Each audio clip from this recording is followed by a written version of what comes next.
Welcome back students. Next video के साथ मैं पप्पू खान। प्रीवियस वीडियो के अंदर हम बात करते हैं एंजाइम के बारे में बात कर रहे थे। एंजाइम्स ये नेक्स्ट चैप्टर है अपने पास। एंजाइम जो होते हैं इनके बारे में हमने बताया था कि ये एंजाइम ऐसे कार्बनिक अणु होते हैं, ऐसे कार्बनिक अणु होते हैं सूक्ष्म मात्रा में पाए जाते हैं जो कि जैव रासायनिक क्रियाओं को प्रभावित करते हैं, जो कि जैव रासायनिक क्रियाओं की दर को क्या करते हैं, प्रभावित करते हैं। यानी कि ऐसे कार्बनिक अणु जो कि सूक्ष्म मात्रा में उपस्थित होकर जैव रासायनिक अभिक्रियाओं की दर को क्या करते हैं, प्रभावित करते हैं, क्या कहलाते हैं, एंजाइम कहलाते हैं। प्रभावित करने का मतलब यहाँ पर ये है कि एंजाइम जो होते हैं जैव रासायनिक अभिक्रिया, बायोकेमिकल जो रिएक्शंस होती हैं जो सजीवों के अंदर पाई जाती हैं, उनकी दर को क्या करते हैं, बढ़ा देते हैं या फिर या घटा देते हैं। और स्वयं क्या होते हैं, ये अपरिवर्तित होते हैं। यानी कि ये कह सकते हैं हम, ये एक तरह से उत्प्रेरक की तरह कार्य करते हैं। इसलिए इन्हें क्या कहते हैं, जैव उत्प्रेरक के नाम से भी जाना जाता है। किसके नाम से जाना जाता है, जैव उत्प्रेरक के नाम से जाना जाता है। इसके अलावा हमने आपको बताया था कि जो एंजाइम होते हैं इनके बारे में कुछ हिस्ट्री बताई थी हमने। ब्रिजलियस के बारे में बताई थी, बुकनर के बारे में बताई थी, सुमनर के बारे में बताई थी हमने आपको। तो ये जो वैज्ञानिक थे इन्होंने क्या है, समय समय पर एंजाइम की जो नेचर है उसके बारे में बताया था कि उत्प्रेरक के गुण पाए जाते हैं एंजाइम के अंदर। वो किसने बताया, बुकनर ने बताया, ठीक है, सॉरी बिर्जलियस ने बताया, बर्जलियस ने। और अगर हम बात करें आगे चलकर कि भाई ये जो है एंजाइम शब्द है वो बुकनर ने किया है, सुमनर ने किया है, इनको क्रिस्टलीकरण किया है इनका। तो इस प्रकार हमने एंजाइमों के बारे में बताया था आपको कि जो एंजाइम होते हैं, एंजाइम इसकी डेफिनेशन बता दी थी हमने, इसकी हिस्ट्री बता दी थी हमने। हिस्ट्री के अंदर हमने कुछ वैज्ञानिकों का हवाला दिया था, जैसे बर्जलियस है, जैसे बुकनर है, जैसे हमारे पास एक कुहेने है, इसके अलावा हमारे पास सुमनर है। ये जो वैज्ञानिक थे, और इसके अलावा नॉर्थरोप, और इसके अलावा हमारे पास मिलर, ये वैज्ञानिक थे। इन्होंने क्या है, समय समय पर क्या है, एंजाइम के बारे में कुछ जानकारियाँ दी हैं। तो इनके बारे में डिस्कस कर चुके थे हम। नेक्स्ट हमने एंजाइम की संरचना के बारे में बात की थी, एंजाइम की प्रकृति एक तरह से या संरचना, एंजाइम की प्रकृति या संरचना के बारे में बात की थी। तो एंजाइम की प्रकृति हमने ये बताया था कि ये प्रोटीनियस होते हैं। किसके बने होते हैं, प्रोटीन के बने होते हैं सभी एंजाइम। हाँ, ये ज़रूर है कि ये एंजाइम होते हैं, इनके कुछ भाग जो होते हैं वह प्रोटीन भाग होते हैं। तो जो प्रोटीन भाग होता है उसको हमने बोला था एपो एंजाइम, और जो एप्रोटीनियस भाग होता है उसको हमने क्या बोला था, को फैक्टर। क्या कहा है उसको, कोफैक्टर। ये दोनों जो मिलकर है ये क्या बनाते हैं, होलो एंजाइम। क्या बनाते हैं ये, होलो एंजाइम। डायलिसिस प्रक्रिया द्वारा, कौन सी प्रक्रिया द्वारा, डायलिसिस प्रक्रिया द्वारा,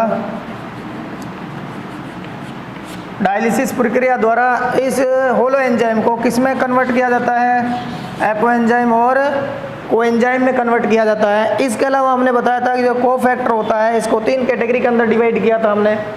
प्रोस्थेटिक समूह है,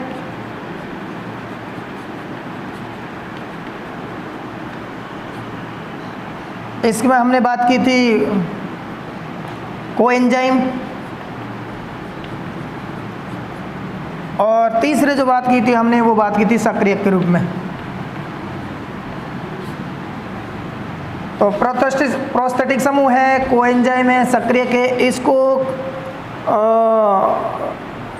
बताया गया है एंजाइम के अंदर कैसा भाग बताया गया है, अप्रोटीनी भाग।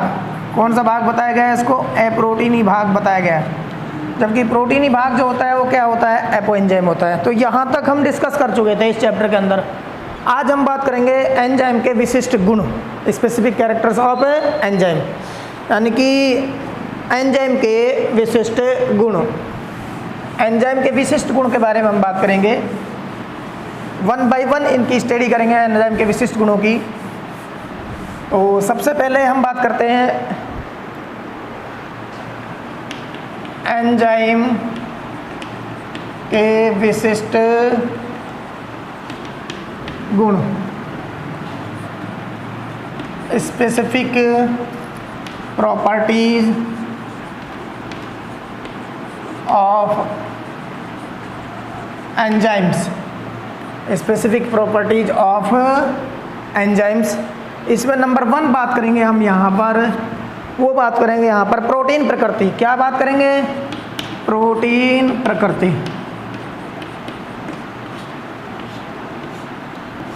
जैसा कि हमने प्रीवियस वीडियो में बताया था कि जो एंजाइम होते हैं वो एंजाइम किसके बने होते हैं? प्रोटीन के बने होते हैं। सामान्यतः किसके बने होते हैं? प्रोटीन के बने होते हैं। कुछ अपवाद को छोड़कर एक एंजाइम हमने बताया था आपको, एक एंजाइम जो कि प्रोटीन से निर्मित तो नहीं होता है, उसका नाम हमने बताया था राइबोजाइम। क्या बताया था? राइबोजाइम। कौन सा एंजाइम बताया? राइबोजाइम बताया था, जो कि आरएनए अणु के लिए कैटालिस्ट की तरह कार्य करता है। आरएनए अणु के लिए कैटालिस्ट की तरह कार्य करता है।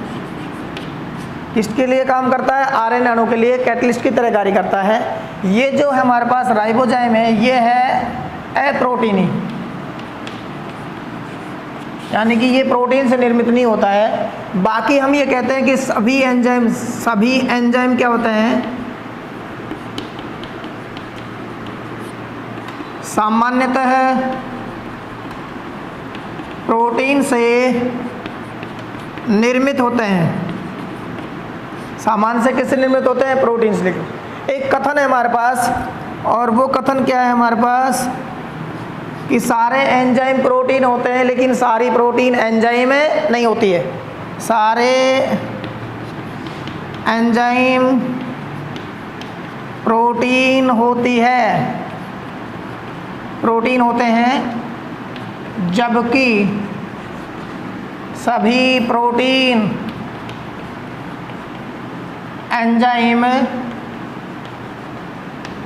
नहीं होती है, नहीं होते हैं या नहीं होती है। ये हम कह सकते हैं कि all enzymes are protein but all proteins are not enzyme. तो यहाँ पर हमने ये देखा है कि ये जो एंजाइम होते हैं इनकी जो नेचर होती है, इनकी जो स्ट्रक्चर होती है वो कैसी होती है? प्रोटीनियस होती है, प्रोटीन प्रकृति के होते हैं ये। ठीक है। अपवाद छोड़कर, अपवाद हमारे पास यहाँ आता है, ये अपवाद बहुत इंपॉर्टेंट अपवाद है, ये एग्जाम में पूछा जाता है कि ऐसा एंजाइम का नाम बताइए जो कि प्रोटीन से निर्मित नहीं होता है। तो कौन सा एंजाइम है? राइबोजाइम। और आगे चलकर इसके बारे में बताएं कि ये जो राइबोजाइम है ये आरएनए अणु के लिए किसकी तरह कार्य करता है? उत्प्रेरक की तरह कार्य करता है, यानी कि आरएनए अणु की जैविक क्रियाएं जो होती है उनको क्या करता है? ये उत्प्रेरित करता है। ठीक है। तो यहाँ पर हमने बात की, पहले जो कॉन्सेप्ट था हमारे पास या विशिष्ट गुण था वो कौन सा था? प्रोटीन प्रकृति। सेकंड हम बात करेंगे कोलाइडी प्रकृति। दूसरी हम बात करेंगे किसकी? कोलाइडी प्रकृति की बात करेंगे। जो एंजाइम होते हैं ये क्या होते हैं? चूँकि प्रोटीन से निर्मित होते हैं और प्रोटीन की क्या नेचर होती है? कोलाइडी प्रकृति होती है। कोलाइडी प्रकृति होने के कारण ये जो एंजाइम होते हैं क्रियाकारकों के लिए कि वाइड सरफेस प्रोवाइड करते हैं, एक तरह से बड़ी सतह प्रोवाइड करते हैं, ताकि अधिकतम सबस्ट्रेट जो होते हैं यानी कि क्रियाकारक होते हैं वो किस में बदल जाए? उत्पाद में बदल जाए। तो दूसरी नेचर क्या है इनकी? कोलाइडी प्रकृति। कौन सी प्रकृति इनकी? कोलाइडी प्रकृति है। कोलाइडी प्रकृति में क्या है? ये एंजाइम कैसे होते हैं? कोलाइडी कण। कैसे कण होते हैं? कोलाइडी कण होते हैं। सरफेस एरिया जो होता है कैसा होता है? ज़्यादा होता है इनका, जिसके कारण क्या है? अधिकतम क्या होते हैं? इनसे सबस्ट्रेट जुड़ सकते हैं। सरफेस एरिया इनका क्या होता है? बड़ा होता है, जिसके कारण सबस्ट्रेट मतलब क्रियाकारक, इससे क्या हो सकते हैं? अधिकतम जुड़ सकते हैं और अभिक्रिया की दर को क्या कर सकते हैं? ये बढ़ा सकते हैं एक तरह से। तो यहाँ पर ये जो कोलाइडी नेचर है, कोलाइडी नेचर किसके लिए जिम्मेदार होती है? सरफेस एरिया को बढ़ाने के लिए, सतही क्षेत्रफल को बढ़ाने के लिए क्या है? ये जिम्मेदार होती है कोलाइडी प्रकृति इसकी। ठीक है। तीसरा जो हम कैरेक्टर बात करेंगे वो बात करेंगे विशिष्टता। क्या होगी? विशिष्टता। बहुत बहुत इंपॉर्टेंट है कैरेक्टर है ये विशिष्टता। स्पेसिफिसिटी स्पेसिफिसिटी या विशिष्टता में ये देखते हैं कि जो एंजाइम होते हैं वो विशिष्ट होते हैं। एंजाइम क्या होते हैं? विशिष्ट होते हैं। एंजाइम विशिष्ट होते हैं। एंजाइम क्या होते हैं? विशिष्ट होते हैं। और ये विशिष्टता को 4 कैटेगरी के अंदर डिवाइड किया है। कितनी कैटेगरी के अंदर डिवाइड किया है? 4 कैटेगरी के अंदर। तो कैसे होते हैं ये जो 4 कैटेगरी हमारे पास? एक तो है निरपेक्ष विशिष्टता, निरपेक्ष विशिष्टता। दूसरी हमारे पास समूह विशिष्टता, समूह विशिष्टता। तीसरी है हमारे पास त्रिविम विशिष्टता।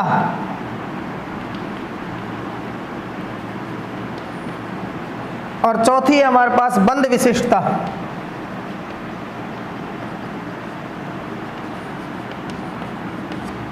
Bond specificity. देखो विशिष्टता का मतलब होता है कोई भी चीज जो होती है किसी निश्चित चीज के लिए क्या होती है? निर्धारित होती है एक तरह से। यहाँ पर एंजाइम जो होते हैं, विशिष्ट का मतलब है कि एंजाइम जो है विशिष्ट अभिक्रियाओं को ही क्या करेंगे? उत्प्रेरित करेंगे। तो यहाँ ये जो विशिष्टता है, स्पेसिफिसिटी है, एक निश्चितता है, वो हमारे पास 4 प्रकार की है। निरपेक्ष विशिष्टता, समूह विशिष्टता, त्रिविम विशिष्टता और बंध विशिष्टता। 1 बाय 1 एक एक के बारे में डिस्कस करेंगे हम यहाँ पर।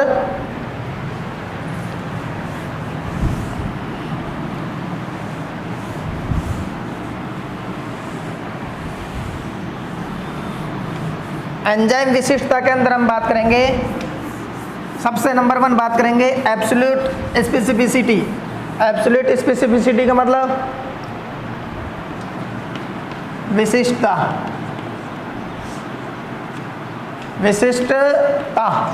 और विशिष्टता के अंदर जो हमारे पास बात करेंगे हम, वो बात करेंगे क्या? निरपेक्ष विशिष्टता, निरपेक्ष विशिष्टता, एब्सोल्यूट स्पेसिफिसिटी। इसका मीनिंग क्या है? इसका मीनिंग ये है कि जो एंजाइम होते हैं विशिष्ट जैव रासायनिक अभिक्रियाओं को क्या करते हैं? उत्प्रेरित करते हैं। इसका मीनिंग क्या निकल रहा है कि जो एंजाइम होते हैं विशिष्ट जैव रासायनिक अभिक्रियाओं को ही क्या करते हैं? उत्प्रेरित करते हैं। इसका मतलब है निरपेक्ष विशिष्टता। ठीक है, यानी कि विशिष्ट जैव रासायनिक अभिक्रियाओं को ही उत्प्रेरित करते हैं। क्या करते हैं? विशिष्ट जैव रासायनिक अभिक्रियाओं को क्या करते हैं? ये उत्प्रेरित करते हैं, कैटलाइसिस करते हैं उनका। तो ये कहलाती है निरपेक्ष विशिष्टता। इसका मतलब ये है कि एक एंजाइम एक ही जैव रासायनिक अभिक्रिया को क्या करेगा? उत्प्रेरित करेगा, दूसरी जैव रासायनिक अभिक्रिया को उत्प्रेरित नहीं करेगा। ये कहलाती है निरपेक्ष विशिष्टता। दूसरा जो हमारे पास है वो है समूह विशिष्टता।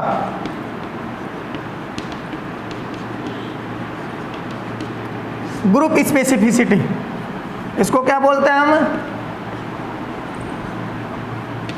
Group specificity.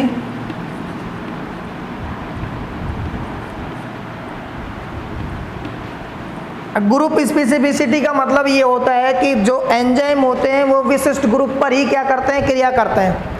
एंजाइम जो होते हैं वो विशिष्ट ग्रुप युक्त जैव रासायनिक अभिक्रियाओं को ही क्या करते हैं? उत्प्रेरित करते हैं। यानी कि विशिष्ट ग्रुप पर ही विशिष्ट समूह युक्त क्रियाकारक, विशिष्ट समूह युक्त क्रियाकारक पर ही क्या करते हैं? ये कार्य करते हैं। समूह विशिष्टता का तात्पर्य यह है समूह युक्त क्रियाकारक पर ही क्या करते हैं? कार्य करते हैं। इसलिए इसे कहते हैं समूह विशिष्टता। ग्रुप विशेष पर कार्य करते हैं ये, यानी कि ये कह सकते हैं जो क्रियाकारक होते हैं, अभिकारक होते हैं, वो जिन पर कोई विशिष्ट समूह होता है उसके लिए एक विशिष्ट एंजाइम ही कार्य करता है, इसलिए इसे कहते हैं समूह विशिष्टता। और तीसरे नंबर पर हम बात कर रहे हैं यहाँ जो है त्रिविम विशिष्टता। त्रिविम विशिष्टता, त्रिविम विशिष्टता। त्रिविम विशिष्टता का मतलब यहाँ पर ये है भाई, यहाँ पर है कि जो चूंकि एंजाइम क्या होते हैं, प्रोटीनियस होते हैं। अब प्रोटीनियस होते हैं तो एंजाइम जो होते हैं वो प्रोटीन के बने होते हैं, और प्रोटीन किसकी बनी होती है, एमिनो अम्लों की। किसकी बनी होगी, एमिनो अम्ल की। और ये जो एमिनो एसिड्स होते हैं वे त्रिविम समावयता के आधार पर डी और एल प्रकार के एमिनो अम्ल होते हैं। डी एमिनो एसिड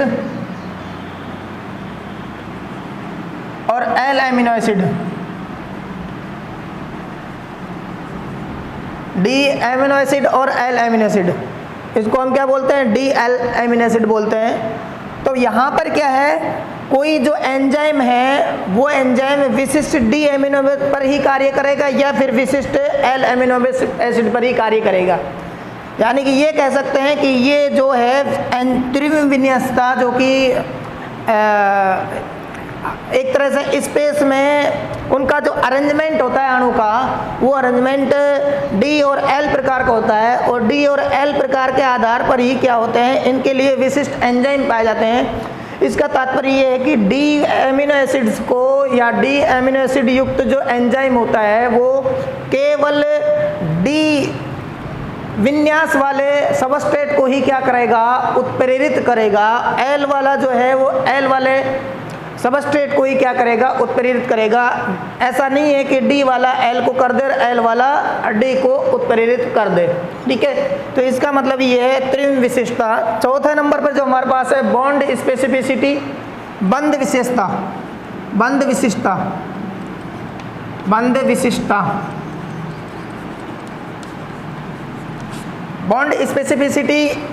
इसका मतलब ये है भाई हमारे पास बंध विशेषता का मतलब कि जो ये जो एंजाइम होते हैं, ये एंजाइम एक निश्चित बंध पर ही कार्य करते हैं। क्या करते हैं, एक निश्चित बंध पर ही कार्य करते हैं। जैसे कि हम बात करें यहाँ पर राइबो न्यूक्लियस एंजाइम है। कौन सा एंजाइम है, राइबो न्यूक्लियस एंजाइम। कौन सा एंजाइम है, राइबो न्यूक्लियस एंजाइम है। ये पिरिमिडीन जो होता है ना, पिरिमिडीन, पिरिमिडीन, पिरिमिडीन क्या है, क्षारक। क्या है, नाइट्रोजन क्षारक है। उसके 3' सिरे पर ही क्या करता है, ये कार्य करता है। यानी कि हम कह सकते हैं 3' सिरे पर ही क्या करता है, बॉन्ड को क्या करता है, ब्रेक करने का कार्य करता है, तोड़ने का कार्य करता है। यहाँ पर ये एक हमने यहाँ पर देखो, जैसे ये बताई थी ना हमने समूह विशिष्टता, इसके लिए एग्जाम्पल हो रहा है हमारे पास। एग्जाम्पल यहाँ जैसे यूरिएज एंजाइम है। ये जो यूरिएज एंजाइम है ये यूरिया का ही क्या करता है, अपघटन करता है। यूरिया का क्या करता है, अपघटन।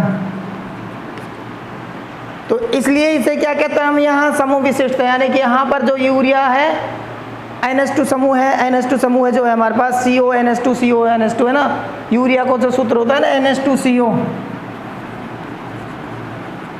तो यह अमीनो समूह को ब्रेक करने का कार्य जो किया जाता है वो किसकी सहायता से किया जाता है, यूरिएज एंजाइम की सहायता से किया जाता है। हम कह सकते हैं यूरिया का जल अपघटन जो होता है वो किसकी सहायता से होता है, यूरिएज एंजाइम।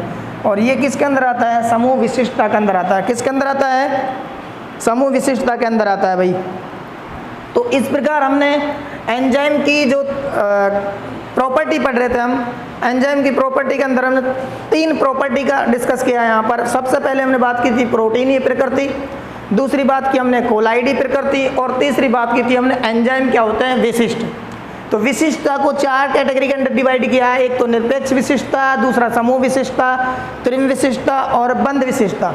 समूह निरपेक्ष विशेषता में क्या है, विशेष जैव रासायनिक अभिक्रियाओं के लिए विशेष एंजाइम कार्य करते हैं। समूह विशेषता मतलब ये जो एंजाइम होते हैं विशेष समूह पर ही कार्य करते हैं।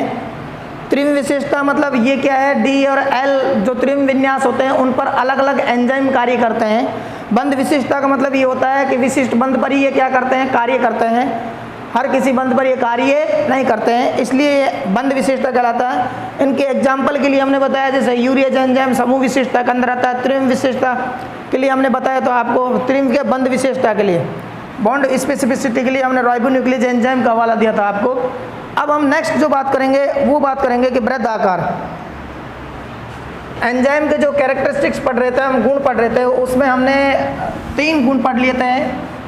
चौथा गुण जो हमारे पास है वो है वृहद आकार।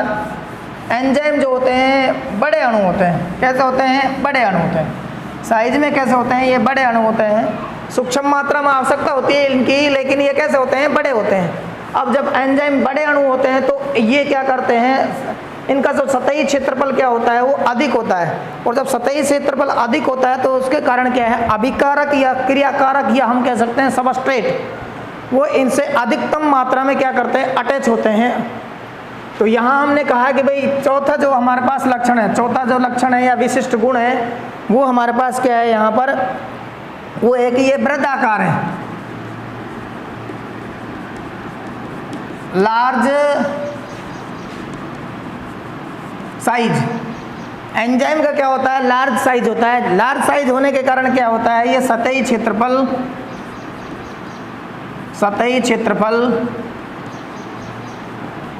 इनका क्या होता है, अधिक होता है। सतही क्षेत्रफल क्या होता है इनका, अधिक। और जब सतही क्षेत्रफल अधिक होता है तो अधिकतम क्रियाकारक इनसे जुड़ते हैं, और जब अधिकतम क्रियाकारक इनसे जुड़ेंगे तो अभिक्रिया की दर क्या होगी, अधिक। अभिक्रिया की दर क्या हो जाएगी, बढ़ जाएगी। अभिक्रिया की दर इनकी क्या हो जाएगी, बढ़ जाएगी। तो ये बड़े अणु होने के कारण, कोलाइडी कण होते हैं, बड़े अणु होते हैं, इसके कारण क्या होता है, इनका सतही क्षेत्रफल क्या होता है, अधिक।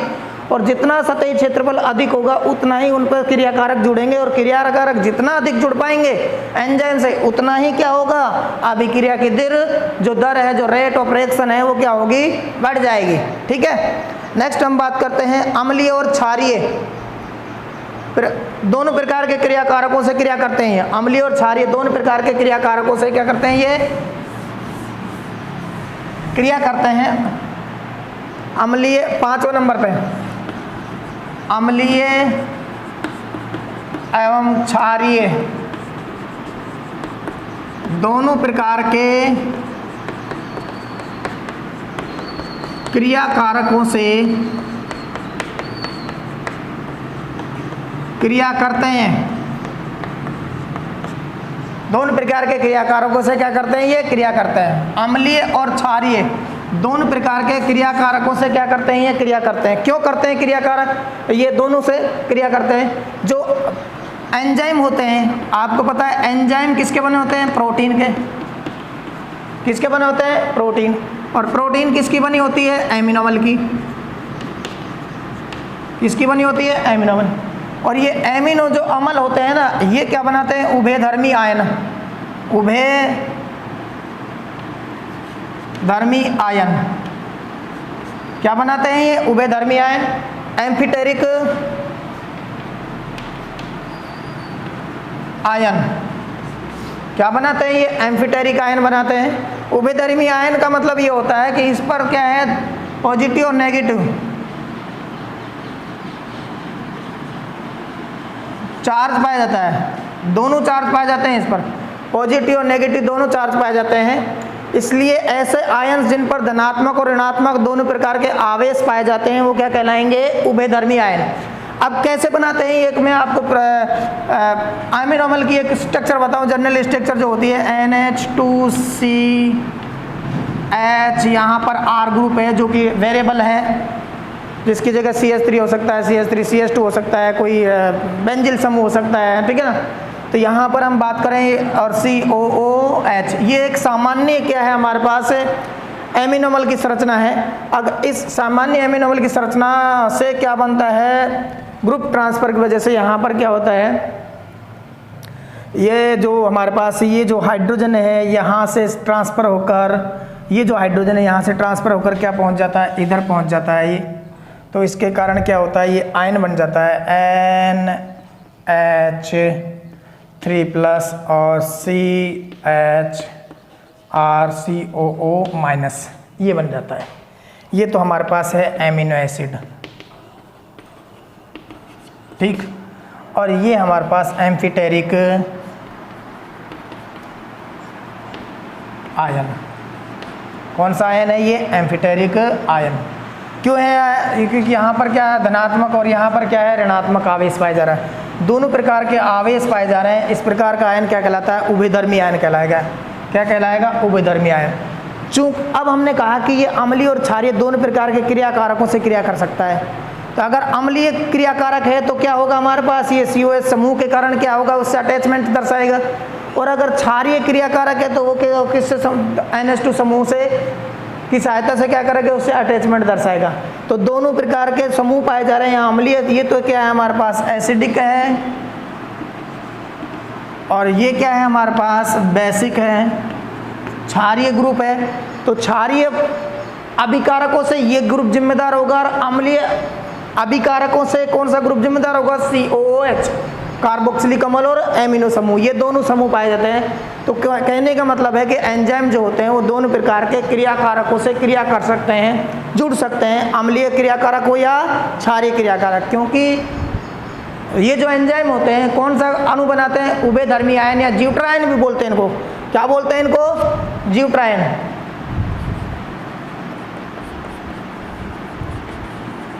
इंपॉर्टेंट लाइन है ये।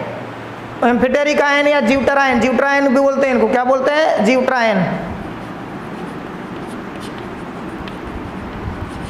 ऐसे आयन जिन पर दोनों आवेश पाया जाता है, धनात्मक आवेश पाया जाता है और ऋणात्मक आवेश पाया जाता है, क्या कहलाएंगे वे? ज्यूट्रायन कहलाएंगे। ठीक है ना। अब हम बात करते हैं नेक्स्ट एंजाइम इष्टता। नेक्स्ट जो हम बात करेंगे एंजाइम के गुणों के अंदर वो बात करेंगे एंजाइम इष्टता। एंजाइम इष्टता का मतलब होता है एंजाइम में जो एंजाइम की अधिकतम क्रियाशीलता। एंजाइम की क्या है? अधिकतम क्रियाशीलता। एंजाइम ऑप्टिमा बोलते हैं इसको। क्या बोलते हैं? एंजाइम ऑप्टिमा, एंजाइम इष्टता। छठे नंबर पर बात करते हैं एंजाइम इष्टता। एंजाइम इष्टता मतलब एंजाइम ऑप्टिमा। एंजाइम ऑप्टिमा, इसका तात्पर्य यह है कि एंजाइम की क्रिया सर्वाधिक क्रियाशीलता, एंजाइम की सर्वाधिक क्रियाशीलता, एंजाइम की सर्वाधिक क्रियाशीलता मतलब वे परिस्थितियां जिन पर एंजाइम सर्वाधिक क्रियाशील होता है वो कहलाएंगे एंजाइम इष्टता। क्या कहलाएंगे? एंजाइम इष्टता। अब यहाँ पर जो एंजाइम इष्टता है वो किस पर डिपेंड करती है? तापमान पर डिपेंड करती है। ये किस पर डिपेंड करेगी? तापमान के अलावा किस पर डिपेंड करेगी? पीएच पर निर्भर करेगी। ठीक है। ये अम्लीय या क्षारीय जो कि हमने अभी बताया इस नेचर पर।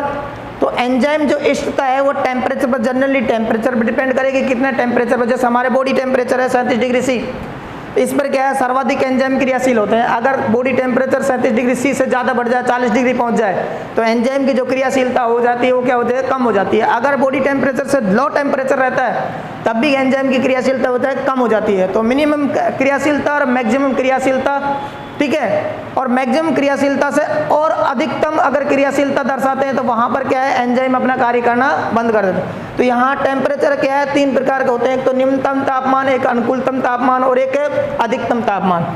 निम्नतम तापमान, अनुकूल तापमान और अधिकतम तापमान। तो यहां पर जो एंजाइम ऑप्टिमा है वो कहां दर्शाई जा रही है? अनुकूल तापमान पर। एंजाइम ऑप्टिमा बोले तो 37 डिग्री सी सेल्सियस लमसम, यहां पर एंजाइम ऑप्टिमा दर्शाई जाती है। ऐसे ही अगर पीएच के बारे में बात करें हम यहां पर, तो पीएच जो होता है वो भी क्या करता है? हमारी बॉडी का क्या है, जैविक रासायनिक क्रियाओं के उत्प्रेरण की जो क्षमता है होती है उसको क्या करता है, प्रभावित करता है। क्रियाकारकों की सांद्रता होती है वो भी क्या है, एंजाइम की क्रियाशीलता को या ऑप्टिमा को क्या करती है, दर्शाती है। एंजाइम की क्रियाशीलता, एंजाइम की जो क्रियाशीलता, सॉरी एंजाइम की सांद्रता, और एक हमारे पास क्या है, एंजाइम की सांद्रता होगी, और एक अब क्रियाकारकों की सांद्रता, क्रियाकारकों की सांद्रता, क्रियाकारकों की सांद्रता। तो क्रियाकारकों की सांद्रता भी क्या करती है, एंजाइम की क्रियाविधि को या क्रियाशीलता को क्या करती है, प्रभावित करती है। तापमान भी प्रभावित करता है, पीएच भी प्रभावित करता है, और एंजाइम की जो कंसंट्रेशन है वो भी वो भी निर्धारित करती है कि एंजाइम की क्रियाशीलता कितनी है। अगर एंजाइम की मात्रा कम है, उसकी सांद्रता कम है क्रियाकारकों की अपेक्षा, तो क्या अभिक्रिया की दर क्या हो जाएगी, कम हो जाएगी। ठीक है। और अगर एंजाइम की अपेक्षा अगर हम बात करें कि इसकी क्रियाकारकों की सांद्रता कम है, एंजाइम की अपेक्षा क्रियाकारकों की सांद्रता कम है, तब भी क्या होगी, एंजाइम की क्रियाशीलता क्या होगी, कम होगी, यानी कि प्रोडक्ट में बदलने की क्षमता क्या होगी, उसकी कम होगी। नेक्स्ट अगर हम बात करें यहाँ, ये जो एंजाइम होते हैं ये साम्य अवस्था को प्रभावित नहीं करते, ये किसी भी जैव रासायनिक अभिक्रिया होती है उसकी साम्य अवस्था को प्रभावित नहीं करते। हालांकि जो ये जो उत्प्रेरक होते हैं अभिक्रिया की दर को बढ़ा देते हैं, घटा देते हैं, लेकिन साम्य अवस्था पर कोई इनका प्रभाव नहीं पड़ता है। अब हम बात करते हैं नेक्स्ट, एंजाइम संदमन या निरोधन। एंजाइम, ये जो 7वें नंबर पर जो हम बात कर रहे हैं, एंजाइम संदमन या निरोधन। एंजाइम संदमन, एंजाइम इनहिबिटर बोलते हैं इनको, क्या बोलते हैं इनको, एंजाइम इनहिबिटर। तो ये ऐसे रसायन होते हैं जो एंजाइम की क्रियाशीलता को क्या करते हैं, कम करते हैं। ऐसे रसायन जो एंजाइम की क्रियाशीलता को क्या करते हैं, कम करते हैं, क्या कहलाते हैं, एंजाइम इनहिबिटर कहलाते हैं। तो इनकी उपस्थिति से भी क्या होता है, एंजाइम की क्रियाशीलता क्या होती है, कम होती है। और एक होते हैं एंजाइम सक्रियक, एक क्या होता है हमारे पास, एंजाइम सक्रियक, ऐसा रसायन जो कि एंजाइम की सक्रियता क्रियाशीलता को क्या करते हैं, बढ़ाते हैं, तो वो क्या कहलाएंगे, एंजाइम सक्रियक। तो इस प्रकार टोटल हमने एंजाइमों के विशिष्ट गुण जो गुण थे उनके बारे में डिस्कस किया था, और उन विशिष्ट गुणों के अंदर हमने डिस्कस किया था। अब हम एक बार वो रिपीट कर देते हैं, उसको समराइज कर देते हैं सारे को।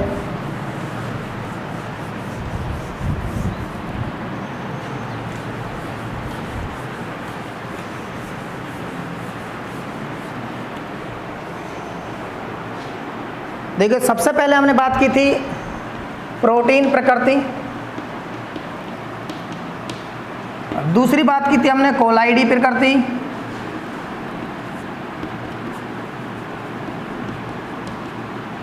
तीसरी बात की थी विशिष्टता। इसको विशिष्टता को हमने कितने कैटेगरी में डिवाइड किया, 4 में। एक तो हमने बात की थी किसकी, निरपेक्ष विशिष्टता,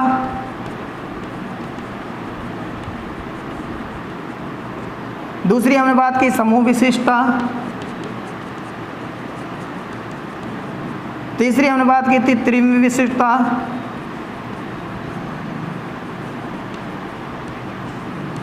और चौथी बात की थी हमने क्या, बंध विशिष्टता।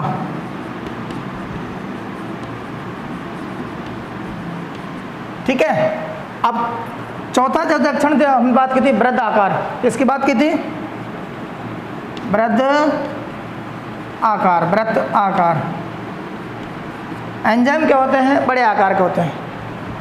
5वें नंबर पर हमने बात की थी कि ये अम्लीय और क्षारीय,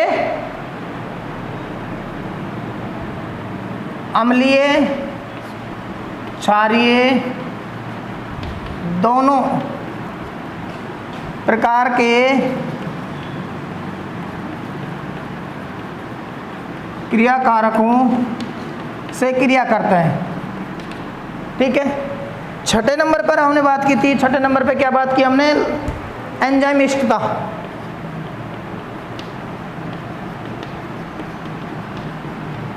एंजाइमिष्टता बात की, और 7वें नंबर पे बात की थी हमने क्या, एंजाइम निरोधन या संदमन। एंजाइम निरोधन या संदमन, एंजाइम इनहिबिटर। तो इस प्रकार हमने क्या है, एंजाइम के विशिष्ट लक्षणों के बारे में डिस्कस किया। इस वीडियो के अंदर आज इतना ही। नेक्स्ट वीडियो के अंदर हम बात करेंगे एंजाइम क्रिया को प्रभावित करने वाले कारक। ओके।